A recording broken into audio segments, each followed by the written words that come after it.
Uh, Hello guys. Today I am reacting to 5 ways British and American bathrooms are very different by Lost in the Pond. So, Lawrence usually comes up with some pretty good points, reacted to this channel in the past. Yeah, so I wonder how British and American bathrooms are gonna be different. I think you have one of those like pull down flush systems in the UK, and like some of the taps in the UK I think are a bit different. But otherwise, I'd imagine a lot of the things are pretty similar. So, yeah. Otherwise, let's get started.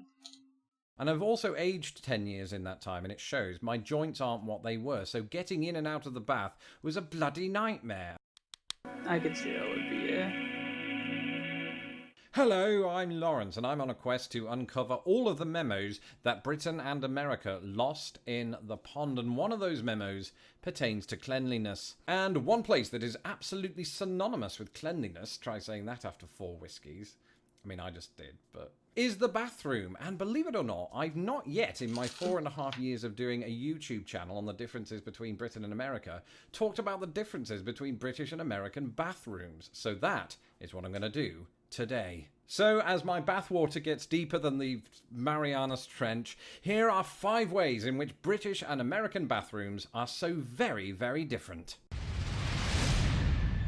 Yes, any Americans that have spent any time in Britain and vice versa will know that the way in which taps are presented is somewhat different, or at least can be. So having grown up in Britain, I was so very used to the taps being divided, not politically, that would be madness, but in terms of hot and cold. So washing your hands in a British sink goes one of 2 ways. Either you could just fill up the entire sink with both hot and cold water until it is warm and wash it that way with soap. Extra work, granted, but it does save on water usage. There is that. Or you could be really lazy, switch on the hot tap, do this, realise that it burns you, switch. Although I'm pretty sure running water actually has another benefit. It's more like cleanly if you use running water as opposed to still water. But yeah, I've seen taps where it's hot on one side and cold on the other, even in the US.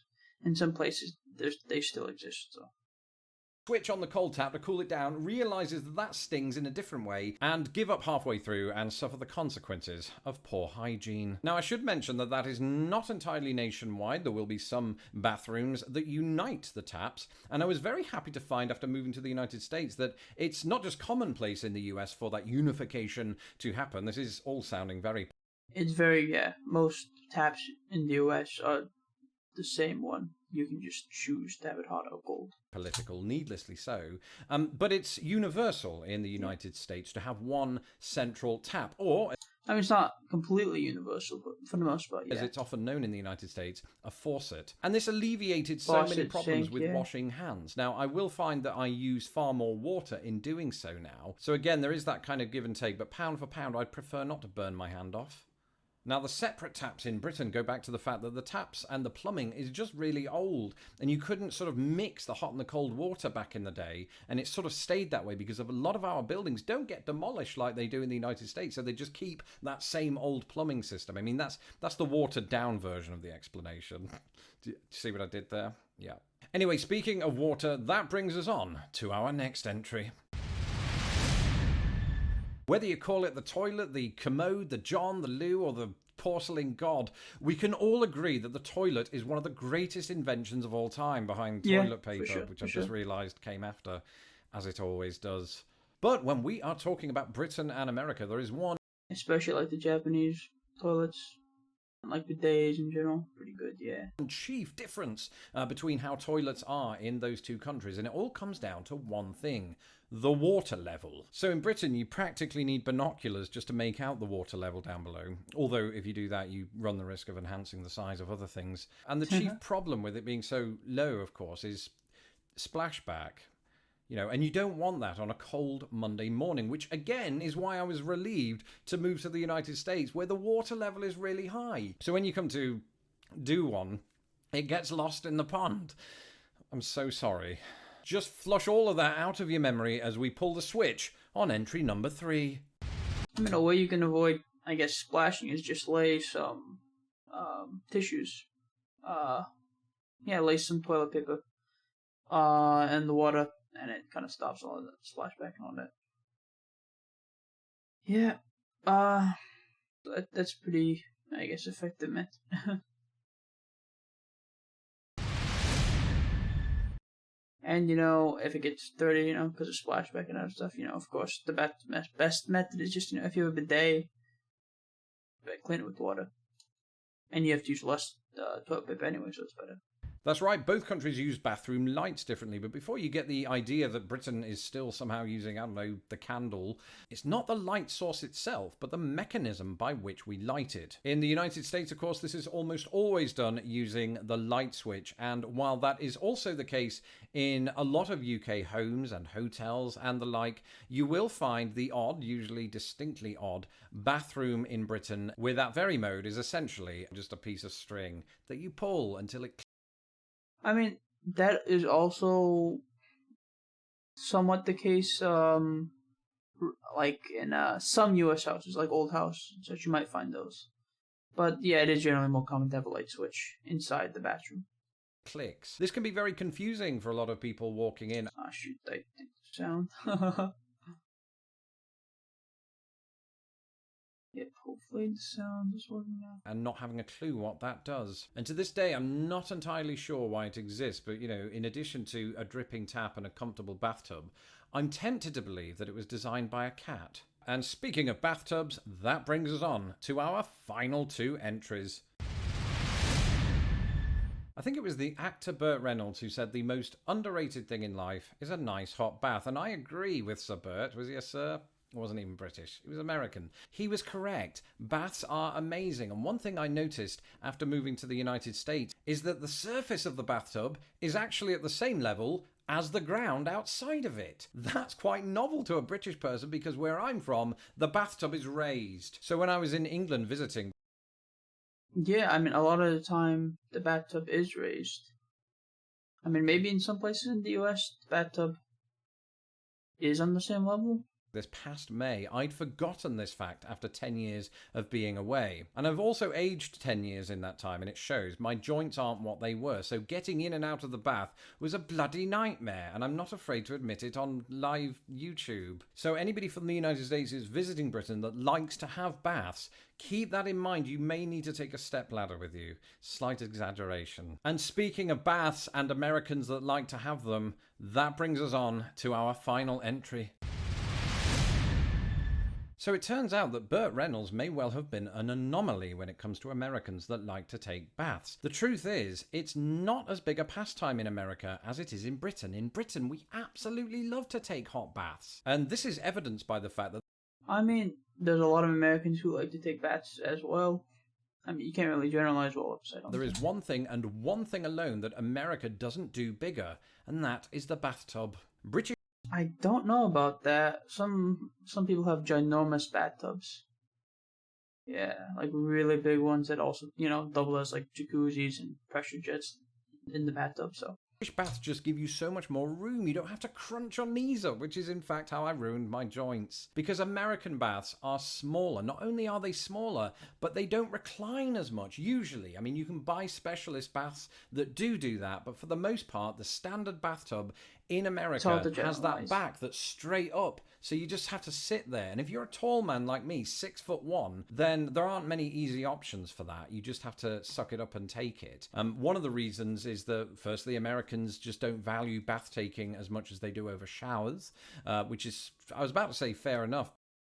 Baths, like bathing, is definitely a bigger thing when you were a kid, though, for sure.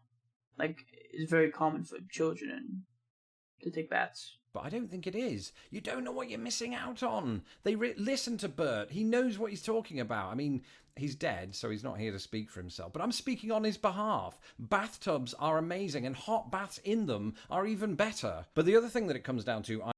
I've heard bathtubs in, especially Asia, like Japan has really nice bathtubs. You can, set the water temperature exactly and keep it at that temperature. You can also save water as well by keeping the water in the bathtub. And they do it pretty well, I've heard. I'm assured, is in the sort of real estate market. You know, real estate agents, or whatever you call them here, realtors, want to ensure that there's more floor space in the property that is being sold. So as standard, baths don't come bigger. And if you want them bigger, that's going to be a very big, hefty expense on your budget. Anybody who's been to Restoration Hardware will know that. So those were 5 ways that British and American bathrooms are so very different. The time has come to pull the plug on this episode. I'll stop now. Don't forget to hit the subscribe button so that my videos don't get lost in the pond or the toilet or what have you. And a big shout out to my patrons, without whose generosity this channel's success would not be possible. From the writing to the technical equipment to the Burt Reynolds shower curtain, every penny really helps this channel. If you would like to become a patron of this Alright, that was really fascinating, for sure, for sure. You know, bigger bats, I mean, I guess in general, like most houses in the UK and homes will have like a bigger bat, like, because you can find small bats in the US, but you can also find big bats. But in the UK, it seems like in general you just get a bigger bat. So that's a nice thing, for sure, for sure. I like bathing, so yeah. Also, you know, regarding less water in the toilet, that might actually be a good thing though. Because you save water. Although some water in the toilet does help with smell and such. You know, it makes it less smelly from any feces or anything you drop in there, because it's submerged by the water, so the smell doesn't travel. Yeah. Also, you'd probably have to clean it less with the toilet if you had more water in it. But yeah, it's pretty fascinating. Does the UK do like bidets and such? Because you can find them in some places in the US, but bidets and such are really cheap online and on Amazon. You can find them for really cheap, and you can just put a bidet attachment on your toilet for like $20 or something. But yeah, but pretty neat, all things considered. I pretty much really enjoyed this video. It flew by really quick. Let's check out some of the comments. I'm American. Showers are for cleaning. Baths are for relaxing. Guess what I get to do more often? Why would anyone take a bath to wash themselves? You make the water dirty and then continue to sit in it? Well, it's clean, soapy, so it's not that dirty. And also, I usually like rinse off a bit and then I take a bath. But yeah. We do occasionally encounter separate taps in the US too, but they're fairly rare and typically in older buildings. Yeah, that's the case usually. Yep. For the record, Americans that like to take baths hate the average shallow bathtubs. A shallow bathtub would be a bit annoying, yeah. But there are some ginormous bathtubs I've seen in houses. A lot of clubs and gyms usually have like a hot tub, something like that. That's pretty nice, like a spa. Usually in USA we have strings to turn on lights in basements and closets. Sometimes you can find those, yeah. As an American living in England, separated taps are the worst. I feel for that guy. I recently discovered baths are only for soaking in hot water to soothe my aches and pains. I then drained the tub and showered to clean myself. Fair enough, yeah. Here in the colonies, we find the hot shower to be fast and more efficient in getting clean. Yeah, it's more efficient, yeah. American here. Sometimes I take a bath. I quickly get bored, the water cools off, and I'm left sitting there wondering why I'm taking a bath. Turns out my grandma's house was in Britain, and all these years I thought it was Ohio. To this Midwesterner, baths aren't for cleansing. They're for relaxing in comfy hot water while reading a good book with some good tunes. Yeah, I agree. Yeah. I'm surprised you didn't say anything about not having outlets in the bathroom. That drives me crazy every time I'm in the UK. Yeah, that would be a bit annoying. And in the US, we have outlets in the bathroom. We can turn them off or on. A lot of old houses in the US have separate taps. Yeah, true. But we kind of updated them all. Yeah, this was all pretty interesting, all things considered. If you enjoyed my reaction, please like this video and subscribe to the channel. Thanks for watching. Bye bye.